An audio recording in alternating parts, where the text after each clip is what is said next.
Welcome back to the Artie Lange Show. Sitting here with Linda Chorney, who was nominated for a Grammy. And Woo! here it is right here.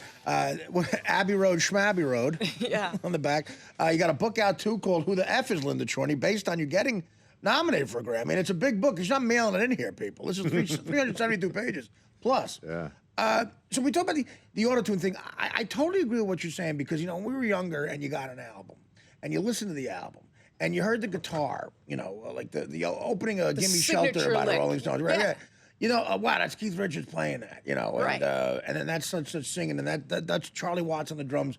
Now you don't know who it is with most artists because they got, session Guns people. for hire, yeah. And the songwriters, though, like who writes these songs? I don't know. A lot of pop songs, like who writes them? They... Here's the issue that I have. It's not so much that we were talking about during the break. Justin Timberlake, great singer. Bruno Mars, great singer. For me personally, it's the production that sucks the soul out of it. Right. They both have soul. They're both tremendous. Like, I know everybody who's listening is going, yeah, right, Linda. Well, it's too cleansed, though, a little bit. I'd love to produce them. Right. And I'd love to put back, like, some real Grit. music. Yeah, the Rick Rubin treatment. Yeah, exactly. Yeah, definitely. Yeah, so it's what's frustrating to me is just the lack of soul that's in there. Now, I'm going to bring up Will Lee again. We talked about him. Right, yeah, sure. He had an album this year that was in 7 or 8 categories in the Grammys. It's brilliant. Best, he knows everybody. He played the Rock and Roll Hall of Fame. So right. Obviously, he has tons of musicians that will play with him. He's always in the band, like the concert for New York and stuff. He's in the band. Will he? Yeah, and he's a great writer and a great singer and a great person. Right, I like Will, yeah. His album was so good, 0 nominations. Yeah. And it's sort of, you can't compare it to I understand what you're saying, but it's kind of being naive to go. Look, the Grammys is obviously a big promotion for the music business. They want the sexy people up there but they the want you to younger people. believe it's not Of that. course they do, yeah. That's the hypocrisy of it. But exactly. if most people realize, look, it's just a big promotion, and they want P. Diddy and Justin Timberlake up there talking about Katy Perry and right. Someone twerking or quirking, whatever the hell it is. And it's not. In the '70s, the Stones never went to the Grammys. It was kind of corny to go. Right, and I guess Zeppelin never got nominated for a Grammy. They're up for one this year. Oh, are they really? Yeah. For what? For rock album, but it's Kashmir. It's all the songs that they've already. How did they get nominated for that? They did another recording of it live. Really? Yeah. So that's up. But so Jimmy Page and Robert Plant got together somewhere and did. I guess they did a show. Oh, and, no kidding. Actually, the show was I think a few years ago.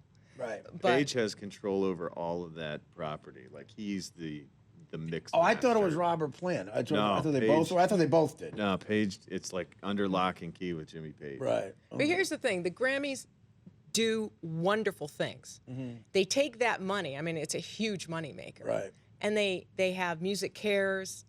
They have great programs for schools. They do a lot of good things. The thing is, and I understand they need to make X amount of income in order to support that. They are a nonprofit.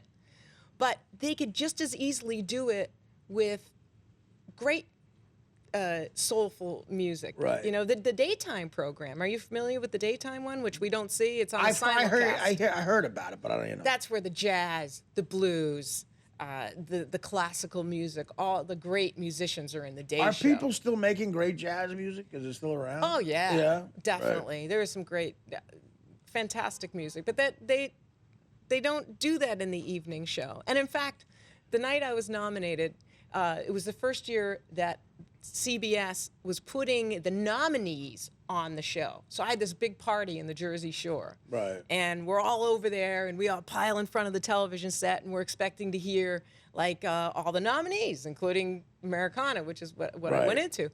And it was like 4 nominees and a big advertisement show. And that's it. So we shut it off.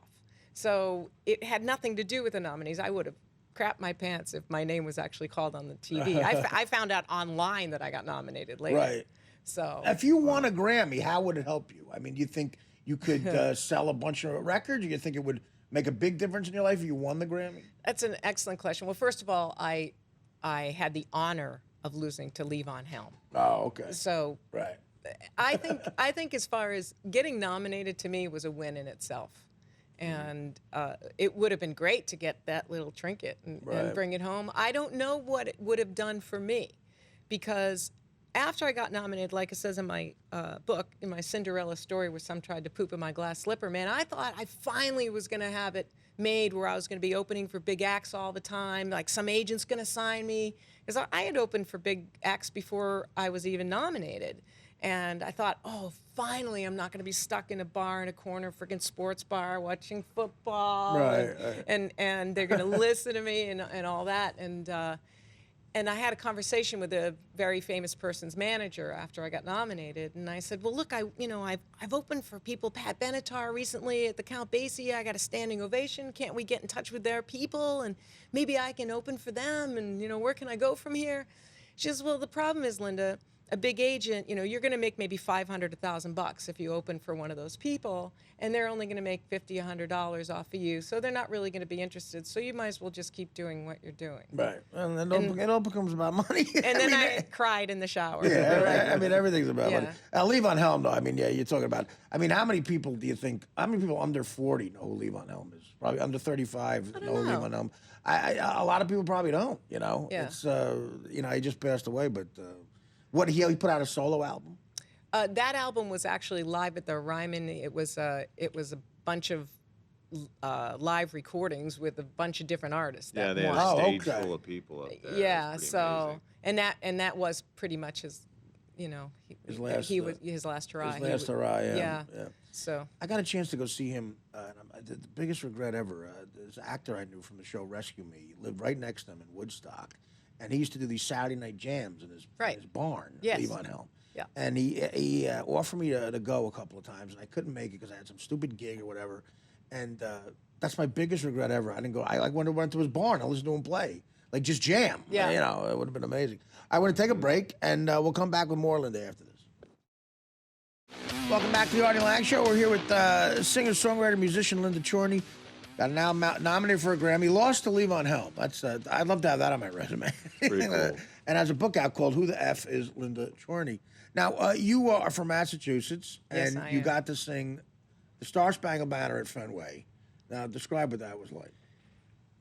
first of all, when I found out, I have to say I was more excited than I was when I got nominated for the Grammy. I was out in Vail skiing, and I was, after the crying in the shower kind of thing, all of a sudden I got, Linda, you are going to be singing the national anthem against the New York Yankees on the 100-year anniversary. Wow. Which, Wow, the Yankees, Red Sox.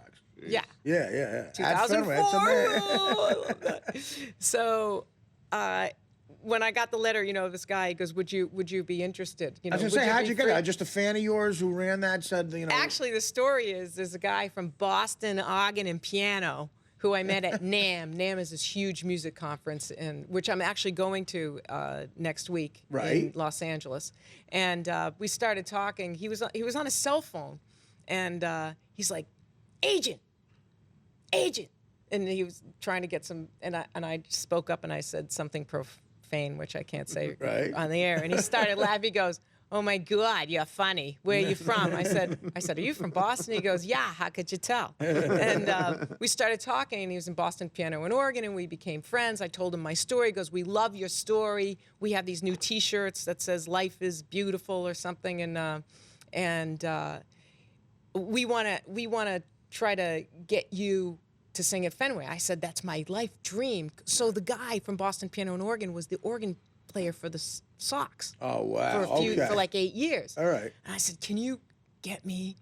Fenway goes, "You got a tape?" So I made a recording of my national anthem. He sent it in, and then I got the phone call for that show. That's amazing. And then,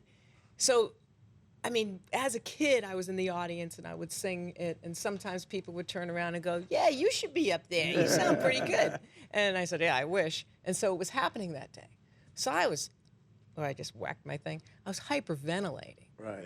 And the national anthem is not an easy song to sing. It's pressure. God forbid you screw it up. People go nuts. Well, it's the high note that's really important. But as a singer, if you're not breathing properly, you're going to screw up. Mm-hmm. Right. And so I juiced Fenway. I cheated. I'm telling you right now, I am not ashamed of it.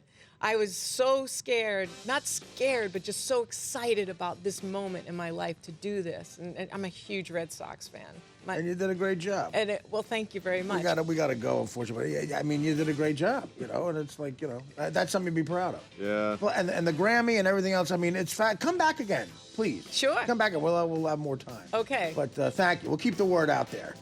Linda Chorney, back at The Artie Lange Show, weeknights on Audience, only on DirecTV.